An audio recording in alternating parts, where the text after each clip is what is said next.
Do you know where you came from? Wrong. I know where you came from. Her, Luca. Our last universal common ancestor. Luca is the concept of a cell from which all life on Earth descended, around 3.6 billion years ago. Every single living thing alive now began there. Primordial organism from which all modern life has been able to go on living. That's just the backstory of today's video, which I will now introduce. Welcome home. Humans have been alive for millennia, and all of them in every shape, size, and species have been utterly exceptional. Yes, you, in fact, are exceptional. I'm an archaeologist and I'm thus extremely interested and fascinated by humans, especially those of yesteryear. So I'm making this video to give a quick summary and timeline of all of the Homo or human species, from habilis to sapiens, as a brief overview of human evolution. 89 years ago, when I was in the first year of my archaeology degree, it would have been great to have had a somewhat simplified breakdown and timeline of our human ancestry. So I will be that now. 89 years later, let's meet the family. This is Homo History. Now, if we started all the way back at Luca and brought us to today, that would take way too long, like approximately 4 billion years too long. But how did we get from here to here? I will give you a brief overview. There was Luca, then there were multicellular organisms, the Cambrian explosion, and then everyone's least favorite great-great-great-great-great-great-great-great-great-great-grandpa, Tiktaalik. 375 million years ago, this little shit developed uncharacteristically sturdy bones that allowed it to prop itself up in shallow water and use its limbs for support. As such, it walked out of the water and animal life colonized the land, and now we all have to work for a living. Anyway, life goes on, we get mammals, we get dinosaurs, hallelujah, and the first time we ever see something that might someday resemble a human is 7 million years ago when the first Sahelanthropus chadensis is born. Chad is the first of the hominins and the first habitually bipedal great ape. Pause. What the fuck is a hominin? Hominin is the term we use to group together extinct human species, that's all the other Homo species that have ever lived, and all of our immediate ancestors. This is all the species of Homo, Australopithecus, Paranthropus, and Ardipithecus. They are all a part of our family tree. This is not to be confused with the broader term hominid, with a D, which contains all modern and extinct great apes, like modern humans, chimpanzees, gorillas, orangutans, plus all of their immediate ancestors. All hominins are hominids, but not all hominids are homonyms, if you follow. Lovely, now let's get back to Chad. There are some who contend Sahelanthropus chadensis's claim as the first human ancestor, and that will be a theme that you'll see coming out throughout this video. People love to contend things in the world of archaeology. Some believe they stand just outside of the hominin classification, although that is not the common current consensus, and it is not my common consensus, due to the fact that there is extensive evidence for Chad being the first great ape to walk consistently on 2 legs, which is a very human feature. So as our family tree grows from Sahelanthropus chadensis, it splits into 4 main groups. Today we're only going to be covering the Homo genus because that's what I want to do. But let's quickly see who came before us. So there is the Ardipithecus group, which includes Ardipithecus cadabra and Ardipithecus ramidus. And then there's the Australopithecus group, a little bit famous for the most well-known species within this group, Australopithecus afarensis, alive from between 3.7 to 3 million years ago. Perhaps you're thinking, well, I certainly haven't heard of that, but I'm sure you have if you've heard of Lucy. This species was first brought to light thanks to a team of archaeologists in Ethiopia in 1974. They found Lucy, and since then she's become a bit of a household name. She lived 3.2 million years ago and was named after that drawing that Julian Lennon gave his dad in 1967. Then there is the Paranthropus group, like Paranthropus boisei and Paranthropus robustus, collectively living from between 2.7 to 1 million years ago. And then finally, the Homo group. That's you. Each of these groups and the species within them did not just pop into existence and then die out once a new and improved genus entered the scene. Evolution is not a linear process, it's very dynamic. Lucy was around at the same time as Australopithecus africanus. Paranthropus boisei was running around the globe at the same time as Homo habilis and Homo erectus. And one species does not directly morph into another. It just diverges from its ancestors, which is why we like to look at our evolution in terms of a family tree rather than like a direct lineage. And right now, here in the year 2025 after Christ, that family tree is looking pretty sparse. We're actually living in a very bizarre time in human history because we are the only ones here. For most of human history, there have been other human species living alongside us. The fact that today there is just sapiens is a little bit odd. Maybe that's why there's a loneliness epidemic. Okay, backstory over. Let's meet the family. Homo habilis. The first man. Habilis is the first Homo species alive from 2.4 to 1.5 million years ago. The handy man was given his name as he is arguably the first species to modify stone into tools that could be used, or at the very least, the first one to do this effectively. This was an incredible move on their part and would go on to be the defining characteristic of humanity. Fossils of this species span East Africa from Olduvai Gorge in Tanzania to northern Ethiopia. And the first Homo habilis remains were found in the 1960s at Olduvai Gorge.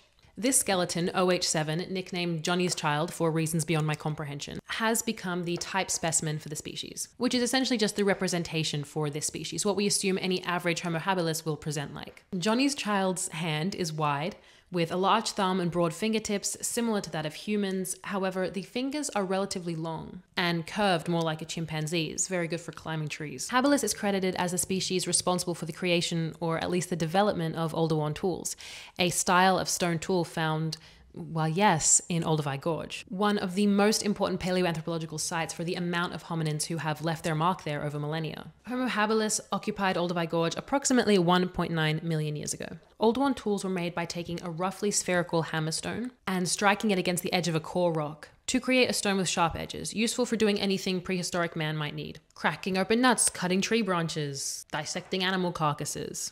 The little bits that come off the core are called flakes, and these could be used as tools as well to create arrowheads or carve intricate and esoteric symbols into things. Studies of habilis teeth show that their diet was quite flexible and contained an array of different sustenances, including some tougher on the teeth food like leaves, woody plants, and animal tissue, but that they did not routinely consume hard foods like nuts or seeds or dried meat. In terms of the big old brain box, compared to Australopithecus, the brain case is fuller and more rounded to accommodate that growing brain of ours, and we see what would one day end up becoming a forehead.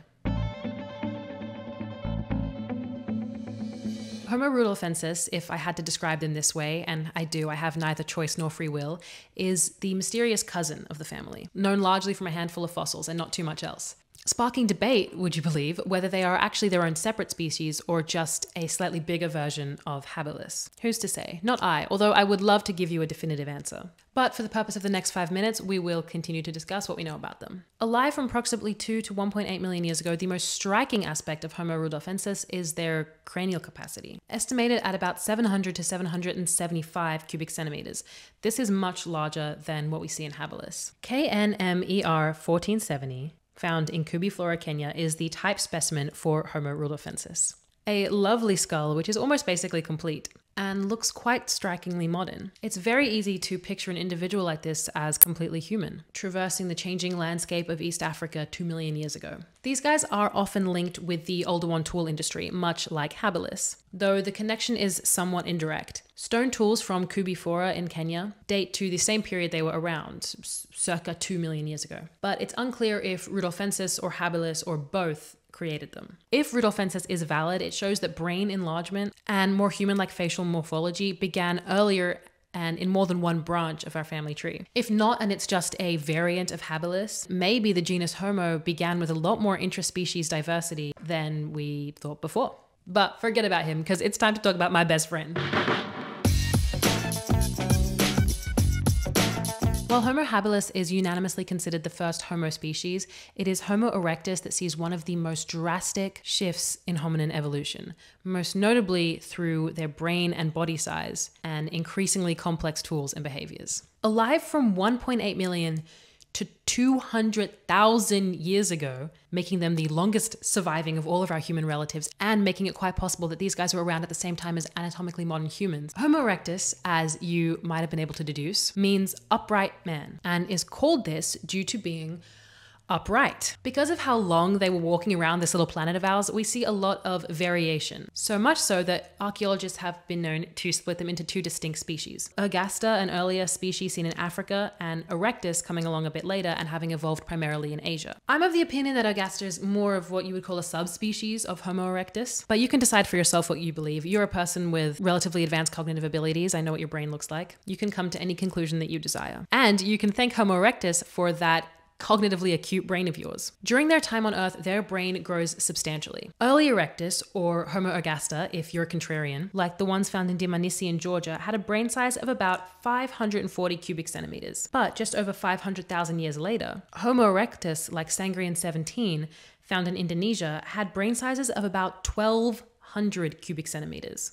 We, us Homo sapiens, have a brain size of, on average, around 1,350 cubic centimeters, God willing. So within that 500,000 years, Homo erectus essentially tripled hominin brain size to almost modern levels. Now, if you take the perfect cast of a Homo erectus skull that I have placed under each one of your seats and turn it upside down, you will see a hole. Do you see it? That is the foramen magnum, and it is a pretty important aspect of human anatomy. You yourself have one. In fact, all mammals do. This is the part of the body where the spinal cord meets the cranium, and it's a pretty big deal in the invention and subsequent rollout of bipedalism. In quadrupedal mammals, the foramen magnum is at the very back of the skull. The spinal cord then extended from this point outwards and would allow them to walk on all fours. As hominids evolve, we can see that it takes a more anterior position, moving closer to the middle of the skull. Look at where it is in the Homo erectus, almost right smack bam in the middle. This gives the body a different center of gravity compared to quadrupeds. The anterior foramen magnum shifts weight more to the pelvis and femur of the mammal. This would have the spinal cord extending right below the skull, directly downwards, allowing for an upright gait. And this is one of the ways that we can discern that Homo erectus was, in fact, erect. So our craniums are evolving to keep us upright. But what about the rest of our bodies? Well, walking upright is difficult. It puts a lot of pressure on the pelvis. So it has also had to adapt to bro wanting to reach the juiciest apple at the very top of the tree. Compared to earlier hominids, the Homo erectus pelvis is shorter and broader, providing better support for hip muscles. This causes a little bit of a dilemma. The obstetric dilemma, to be exact. This is the evolutionary conflict in which bipedalism necessitates a more narrow pelvis, but the ability to give birth requires a wide birth canal. In quadrupeds and apes, the pelvis is longer with a relatively straight birth canal. Babies can just pass through without having to turn fully upside down. There's no restriction. But you see, there is a compromise that takes place, isn't there always? As we become more and more bipedal, as seen in the Homo erectus, the pelvis needs to be sturdy so that we can stay upright, but also wide enough for us to shoot a baby out, but also narrow enough so that we can stay bipedal. This ends up making the birth canal just really compact and twisted. And these poor babies are getting bruised up just trying to be born. Guys, stay in there. It's not worth it. Our brains just keep getting bigger and our pelvises just keep getting smaller. This is one of the reasons that human birth and pregnancy is much more dangerous than that of any other animal. You ever seen a horse give birth? They're up and about walking again in like 20 minutes. Meanwhile, human childbirth is one of the most painful and horrifying things a person can go through. Risk and mortality rate from both mother and child during birth, without the assistance of modern medicine, of course, is significantly higher in humans than in any other mammal. But oh well.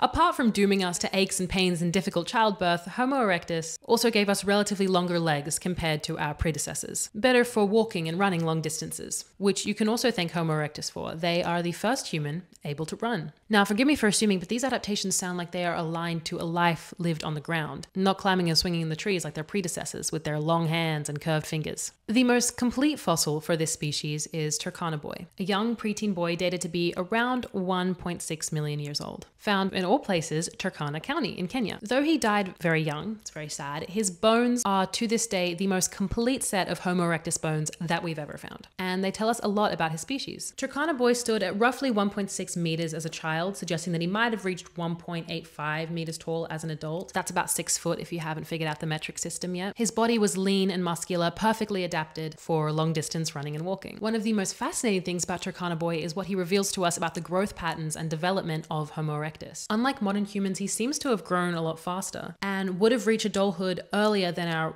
albeit rather arbitrary, age of 18. His development was probably more like that of a great ape rather than a modern human. Him and his species were built for long hunts and migrations, likely following prey and seasonal resources across Africa and eventually into Asia. This combination of endurance running and upright posture and growing brains point to possibly a rather social species, capable of cooperation, tool-making, and possibly even early forms of communication. Homo erectus was the first to do many things. Like we said, the first entirely 100% completely bipedal human ancestor. They were also the first to create stone hand axes, developing an entirely new genre of tool, and the first Homo species we have evidence migrated out of Africa. Now this here is the earliest stone hand axe found to date. It is from Kokisele, Kenya, and 1.76 million years old. This is what is known as an Acheulean hand axe. Acheulean tools were produced by Homo erectus very early on in their time on Earth, somewhat derived and improved from the previous older one tools. Homo erectus started using wood or antlers as a hammer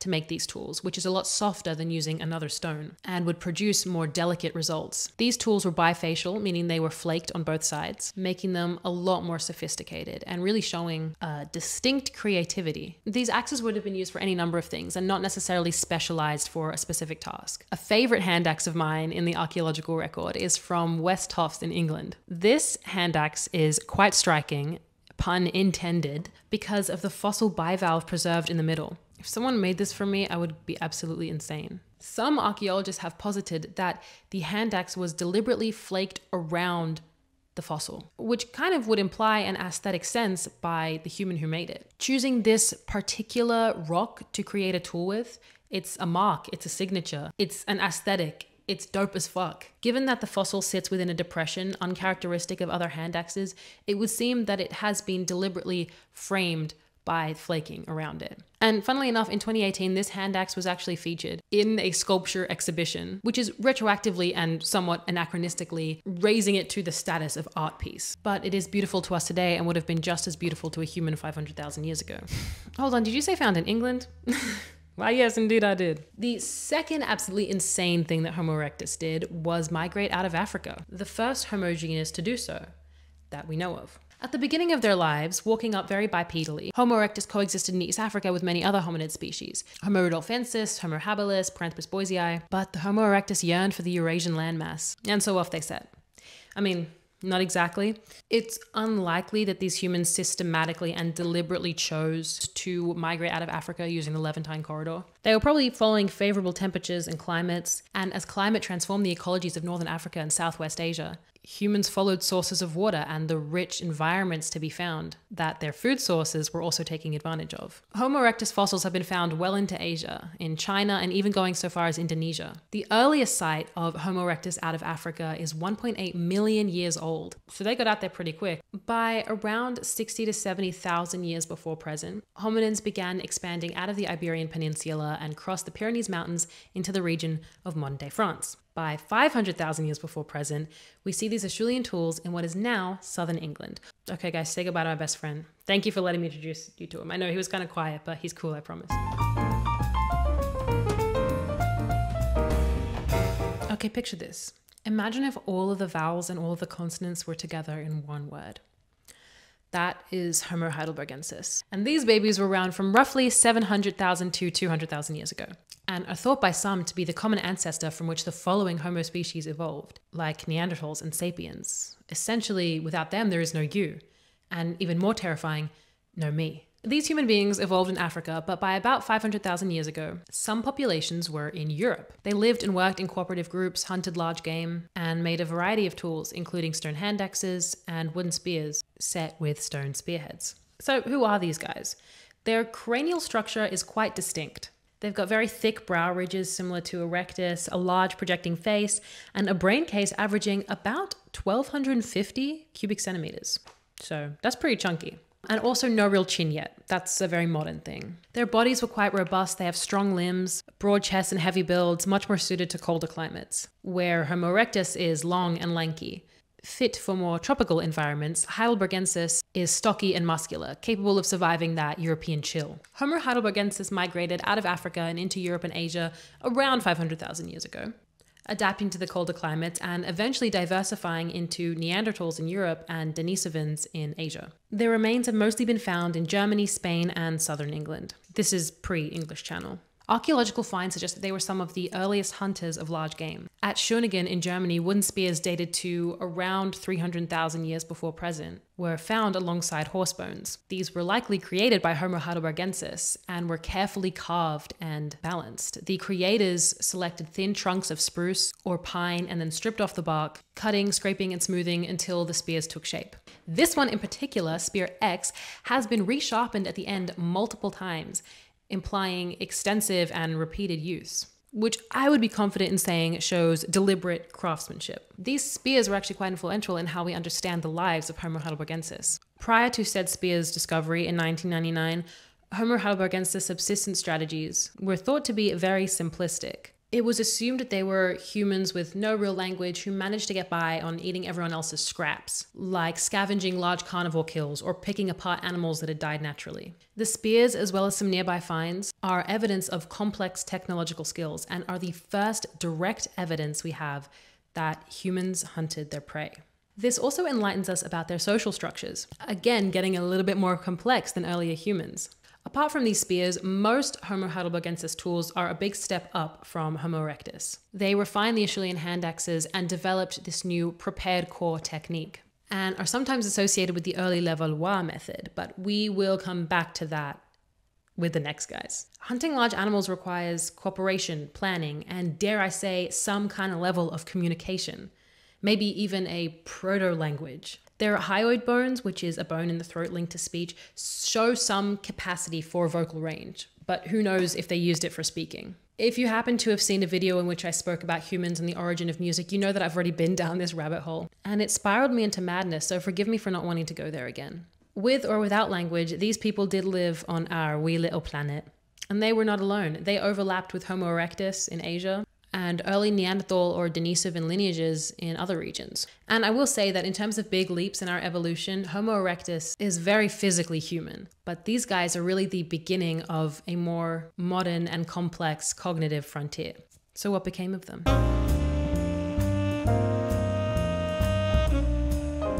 What is there to say about those who have it all?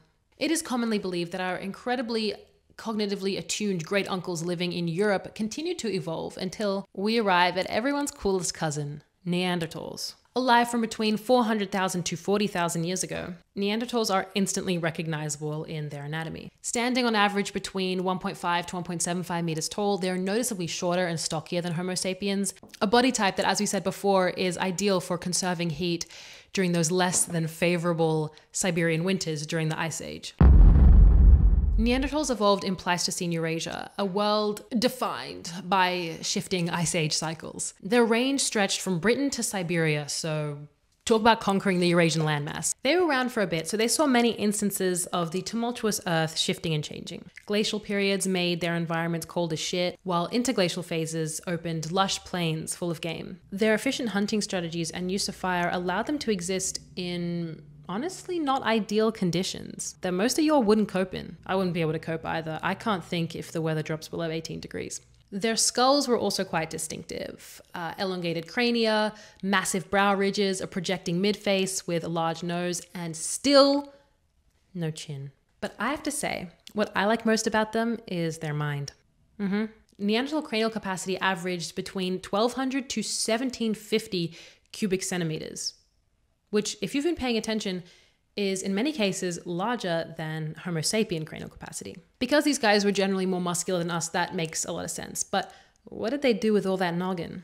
Neanderthals are very good at making tools, kind of a general human specialty at this point. And look, I'm never one to admit fault or inability, but I don't think I could make a Swiss Army knife out of a rock. Following on from the Oldowan and Acheulean tool industries, the Neanderthals created and implemented the Mousterian tool industry, characterized by these lovely Levallois flakes. Remember I said we'd get back to that, didn't take too long, all right? Now these are a big step up in terms of idealizing purposeful structure and pre-planning of tools. We refer to this as a prepared core because, believe it or not, it was carefully prepared by flaking around the stone before striking off the piece you wanted, or the objective flake. This gives a lot more control over the size and shape and width of the flaked piece. The objective flake was then retouched and used as the primary tool. They were used for cutting, scraping, butchering, used as knives for skinning and slicing flesh, and they could be hafted onto handles to make spears or axes. With these lovely arts and crafts, Neanderthals hunted Ice Age mammals, you know the ones. Mammoth, bison, reindeer, but they also foraged plants and shellfish and nuts. Stable isotope studies of their bones would suggest a high protein diet, but findings also show that they consumed cooked plant matter, mushrooms, and medicinal herbs. Their subsistence strategies seem to be quite flexible, which is why they endured for so long over very drastically different environments. They did actual arts and crafts too. We know that Neanderthals were using ochre pigments, perforated shells, and bird feathers, maybe as body decoration or symbolic markers. A cave shelter in the town of Krapina in Croatia is one of the largest and most complete hominid collections that we have found to date. It contains 900 fragmented bones from around 70 individuals, aged between 3 to 27 years old. The shelter is a goldmine for understanding Neanderthal lifestyles. The remains of 11 individuals at this site contain signs of injuries that healed during their lifetime, which would not have been possible without the care of the community. But I digress, because what is extra exceptional are these white-tailed eagle talons dating to around 130,000 years ago. Almost at 130 years ago. That wouldn't have been as exceptional. These have all been modified by cut marks and nicks and polishing, and come from 3 to 4 separate birds. 3 of the largest talons have small notches at roughly the same place along the underside, i.e. the part of the eagle's talon that would have attached to its body. The marks on these talons do suggest that these were part of a jewelry assemblage and would have been mounted onto something like a necklace or a bracelet. There is also evidence for Neanderthals being the first Homo species, as of yet, to have created cave paintings. Inside a lot of caves in what is now Spain, we see clear use of these pigments to create images dated to over 64,000 years old. These guys are so beautifully, elegantly, and evidently human, as is everyone I've spoken about today. But something we can see so clearly in Neanderthals is their cultural sophistication. Allow me to introduce you to Shanidar Cave. I think this is actually the reason I made this channel in the first place, is because I really wanted to talk about Shanidar Cave and the findings within it. But I never really got around to it, so here we go. Within the expansive Zagros Mountains of northeastern Iraq, there is a hollow in the rock, Paleolithic shelter carved into time, if you will. Inside, archaeologists have uncovered a Masterian layer full of hundreds of stone tools, and the remains dating back between 75 to 45,000 years ago belong to 10 men, women, and children. Neanderthal men, women, and children. Shanidar 1, nicknamed Nandi, friend of the channel, is an older man who lived some point around 45,000 years ago with extremely severe injuries. He had a crushed skull fracture, likely causing blindness in one eye, a withered arm that was probably paralyzed, and arthritis leading to difficulty walking. And still, he lived into his 40s, which I would never dare say is old, but is in fact old. We're in the Paleolithic. This suggests that his group, his friends, his family cared for him a lot. They protected him and fed him and cared for him into old age. And this is one of the strongest pieces of evidence for compassion and social care in Neanderthals. Nandi, as well as many other Neanderthals found in this cave, were buried intentionally, placed on their side in the fetal position. These deliberate burials are evidence of social bonds, the desire to place someone in the earth to rest. It requires a functioning symbolic mind. And that this place was a repeated place of burial, like we said, spanning from 75 to 45,000 years. This is a very early example of a cultural concern for death. And the variety of ages and sexes buried in Shanidar Cave indicates maybe it was a family or community burial ground. Again, showing a kind of social structure. All of this cultural evidence paints Neanderthals as not only intelligent, but profoundly social beings who cared for their kin and somewhat experimented with symbolism. This is why I love them. But would you believe there's more? Neanderthals did not live in isolation. They overlapped, in fact, with Homo sapiens, that's us, Denisovans, and probably maybe late Homo erectus populations. Most famously, Neanderthals got freaky with anatomically modern humans. Researchers compared the genomes of Neanderthal humans with modern-day humans and discovered that some people hailing from Europe and Asia can share between 1 to 4% of their DNA with Neanderthals. This suggests that modern humans bred with Neanderthals after leaving Africa, most likely in the Levant, where both species coexisted for thousands of years. And their influence probably affected some of our traits, like skin and hair. Encounters wouldn't have always been so peaceful, though. Competition for territory and resources could have led to conflict, but our genetics suggest quite a complex relationship. Maybe rivalry, maybe kinship, maybe enemies to lovers. Around 40,000 years ago, Neanderthals vanished from the archaeological record. Of course, there are any number of reasons they could have slowly died out. Climate instability fragmented their habitats, competition with Homo sapiens, who had, let's be honest, more efficient networking and communication skills, and of course, genetic assimilation as the interbreeding continued. Maybe we just absorbed them, like their evil twin in the womb. It was likely a combination of all of these factors that led to the extinction of our beautiful brothers and sisters. You will be missed, guys. I'm still rooting for you. The Denisova hominins ranged across Asia from 285,000 to 30,000 years ago. Another very mysterious part of our family tree, known mostly from fragmentary fossils, a finger bone, a few teeth, some jaw fragments. Despite the scarcity of physical remains that we have of them, genetic analysis has kind of revolutionized our understanding of them. So thank you, geneticists. Denisovans were a distinct human species, closely related to Neanderthals, and they interbred with both Neanderthals and modern humans, leaving quite the genetic legacy. Roughly 5% of Denisovan DNA occurs in Melanesians and Aboriginal Australians and Philippine ethnic groups, and about 0.2% occurs in mainland Asians and Native Americans. They are relatively new in our understanding of our ancestry and became known to us in 2010 after a child's finger bone from Denisova cave in Siberia was excavated and had its mitochondrial DNA extracted. With a short muscular body and a cranial capacity of roughly 1,200 to 1,600 cubic centimeters, they appear very similar to Neanderthals. The two existing Denisovan mandibles show that just like Neanderthals, they also didn't have a chin. Goddamn. After that, more specimens were identified coming from Tibet, Laos, Taiwan, Manchuria, so predominantly living in Southeast Asia and potentially having evolved from a group of Homo heidelbergensis who made it over there, or another human ancestor common to sapiens, Denisovans, and Neanderthals. One of the most beautiful finds related to this enigmatic member of our family is this. I literally dare you to guess what it is. Whoa, yeah. It is a fraction of an ancient bone belonging to a child of two distinct human species. I should stop doubting you. This bone belonged to a young girl, likely just a teenager when she died 90,000 years ago.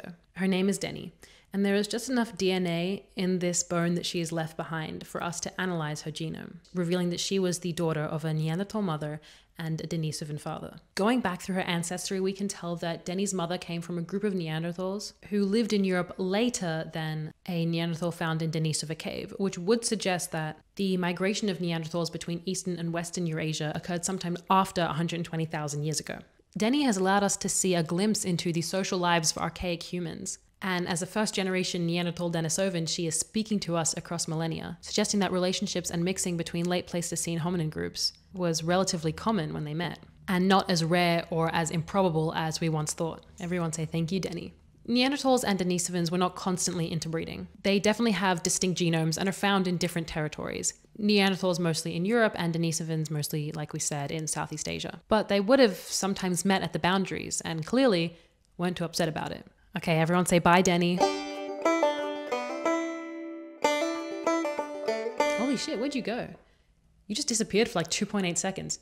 Anyway, do you want to talk about the hobbits? These guys have a bit of a cult following in the world of paleoarchaeology. And for good reason, they're cool as shit. These humans existed and have been exclusively found on the small island of Flores in Indonesia, and only from about 190,000 to 50,000 years ago. Their existence on this earth was rather short, as were they, standing at, on average, just over a meter tall. Hence their nickname, the Hobbits, which I'm told is based off this book. Given their geographic restriction, we could have gone our entire lives without ever knowing them. But luckily, in 2003, a group of Indonesian Australian archaeologists looking for evidence for modern human migration ran into them. Or they were digging, so I suppose dug into them. Looking for full-grown Homo sapiens, I imagine they were quite shocked to find an entirely new species. Although they are unfortunately rounding out this list with the smallest cranial capacity of any Homo at 380 to 420 cubic centimeters on average, which is comparable to that of a chimpanzee. This is quite astonishingly large compared to their body size. In following excavations, the team uncovered more than 100 Homo floresiensis fossils at Liangboa, including the partial skeleton of a female labeled Lingboa 1 or LB1 or Flo. Dated to between 60 to 100,000 years ago, she died at the age of 30 and was not deliberately buried but was covered with a fine layer of sediment shortly after her death. Her fossils consist of an almost complete skull and a partial skeleton that includes her hands, her feet, her legs, and part of her pelvis. Among her in the cave were remarkably sophisticated stone tools. Flake stone blades, points, and scrapers similar in complexity to those of Homo erectus, and even some found in relation to Homo sapiens. Some tools were found in association with a butchered stegodon, which is like a tiny island elephant, suggesting that they were quite capable hunters. Their tool culture seems to have persisted for thousands of years with very little variation. Clearly they found what worked for them, and with a small and stable population, completely restricted to this island, they probably didn't have any major stresses driving them to adapt or innovate their style. These tools tell us a lot about these guys, but they were not the first ones here. The oldest tools found on the island of Flores are about 1 million years old. So just like you and me and your mama and papa, these guys came from someone and somewhere else. There are a few theories about how these guys got completely isolated on one island in the whole of the world. So a lovely little phenomenon we are able to observe on this earth is called insular dwarfism or island dwarfism. To egregiously simplify, this is the term used to describe when an animal isolated on an island ecosystem goes through changes.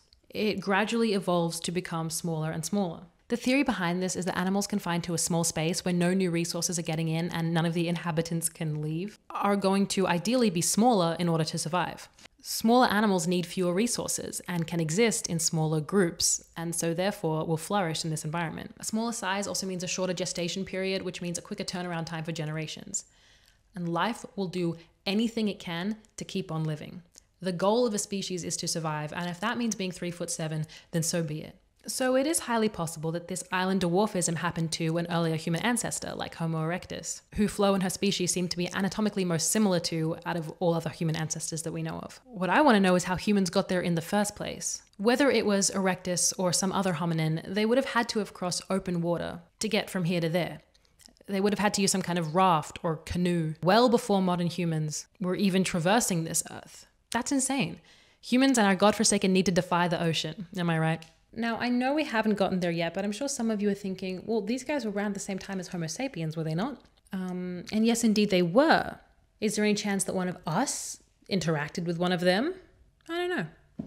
We know that Homo sapiens reached Australia at least 65,000 years ago, and genetic evidence suggests that our species did this through Southeast Asia. There is no evidence of contact between our species Homo sapiens and Homo floresiensis, but the timing overlaps. So it's not like a complete impossibility. Regardless of whether we knew them then, we know them now. And their discovery proved there are many more branches on the Homo tree. Also, given their grapefruit-sized brains, they were still able to effectively craft tools, organize hunts. They show us that intelligence in humans is not directly related to the size of our brains. No shit. I want to meet these guys. Now, despite it all, we arrive back at ourselves. Homo sapiens begin showing up in the archaeological record around 300,000 years ago. The oldest humans like ourselves, anatomically modern humans, that we've found to date is at the site of Jebel Irhoud in Morocco. This is Irhoud 1, and when they were found in 2017, it actually pushed back our knowledge of our species' origins by about 100,000 years and showed that the evolutionary process of Homo sapiens involved the entire African continent rather than just Eastern Africa. If you were to look at one person from each of the groups that I've talked about today, you would immediately be able to pick out the Homo sapiens. They're tall, slender, with long limbs, adapted for endurance running across open landscapes, and our average brain size, our average brain size is about 1,300 to 1,400 cubic centimeters. Not, as we've discussed, the largest brain size that we've seen in a hominin, but certainly the most distinct. Compared with all the other humans, we have a very high cranium, a rounded skull, and reduced brow ridges, which allows us to have foreheads. And guys, a chin. We did it. But our insanely modern, high-tech, perfectly evolved bodies still have issues, could you imagine? Remember how we spoke earlier about how our growing craniums and shrinking pelvises to remain bipedal was a little bit of a dilemma? Well, it's no more debilitating than in Homo sapiens. Yes, our brains aren't the absolute biggest, but they're still really big, and they're weirdly shaped. And this does not assist in the childbirthing process. By birth, a human baby already has a brain larger in respect to their body size than any other primate. Have you seen a baby? Their heads are huge. No other babies look like that. And that brain keeps growing years after birth. Warning in advance, you'll never get this image out of your mind once I put it there. So there. But I'm going to show you the ratio of birth canal to baby skull in a completely chill animal and distant relative of ours, a chimpanzee, compared to the ratio of birth canal to baby skull in Homo sapiens. That is a fucking dilemma. Okay, so because of this paradox, humans evolved to give birth to babies at an earlier stage of development, so our heads don't get any bigger and literally can't fit through. In evolutionary terms, we give birth a little bit prematurely. A baby horse can stand up and walk within hours. A baby chimp can cling to its mom and be taken around. A baby human, useless.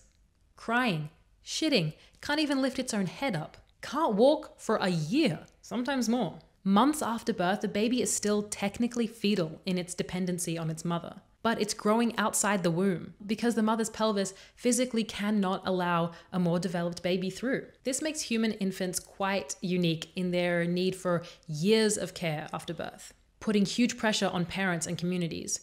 But maybe that is why we built the village. In forager societies, studies show that around 50% of the nutrients and calories that a baby needs come from its mother. The other 50% comes from everyone else. The father, the grandparents, the kin, the extended community. Child rearing becomes a shared social project, not one that is individual between the mother and the child. Our ability to be social is what has allowed us to succeed as a species. And needing to share childcare and evolve to teach culture, language, myths, and customs created the sociality that we see as integral to ourselves. Our brains and bodies are built to adapt. Our lighter frames might give us less brute force compared to a Neanderthal, but we got a lot more stamina and agility and flexibility, something that would prove relatively useful for a species destined to roam every corner of the earth. A major culturally defining moment for us, let me know if you remember this, was the last glacial maximum. It shaped so much of our trajectory through the world. The last glacial maximum, the LGM, occurred roughly 26,000 to 19,000 years ago.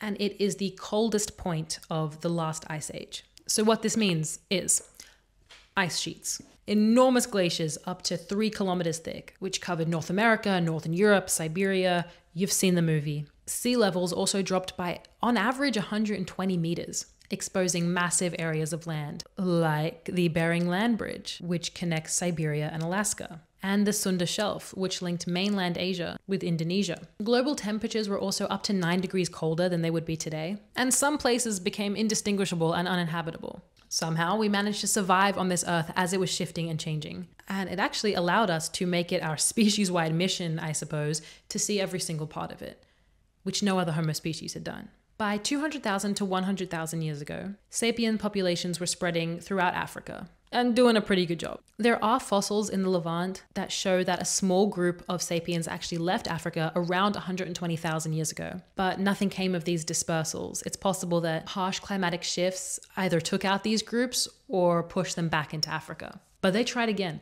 because about 70,000 years ago, we see a major successful migration out of Africa. Following coastlines and rivers, sapiens spread rapidly through the Arab Peninsula into Asia, into Southeast Asia, and across to Australia at about 65,000 years ago, showing that they could conquer not only the land, but the water as well. There's evidence for sapiens getting into Europe around 45,000 years ago, where they would have met up with the Neanderthals. We all know what happened. They fucking killed them all. And thank God for global cooling, because like we said, the LGM exposed the Bering Land Bridge. Huge deal.